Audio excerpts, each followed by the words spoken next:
Advanced personalization in Marketo is done via dynamic content. The mechanism for creating dynamic content is the same for emails and landing pages. I'm going to take you through an example with a landing page. You need to be in Design Studio. You need to find your first landing page, right-click, and edit it. To modify content according to segmentation, what you'll need to do is click on the element you wish to modify depending on the segment that a particular lead is in. Click on the gear icon and select Segment By. Then you'll need to select the segmentation we created. You'll notice it'll list the segments here, and then you'll click Save.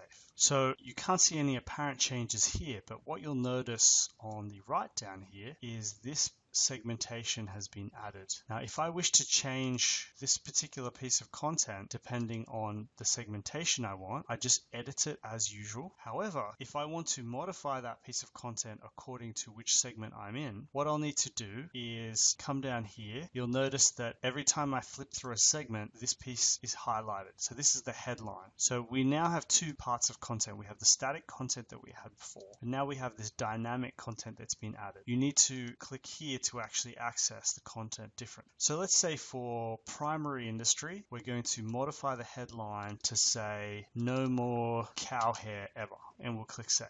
And then for government, we're going to change it to politician hair. And then for IT and finance, we're going to change it to no more geek hair. So what you'll notice now is as I flip through these segments, the content is changing. And then the default is just what is shown if I don't fall into any of these particular segments. Now to preview this, we can click on preview. And then you can actually select particular leads that fall into your segments to test that they're seeing the right message. Or we can simply flip through the different segments here and see what it looks like for a particular segment. So this is how you use dynamic content in advanced campaigns to create more compelling personalization.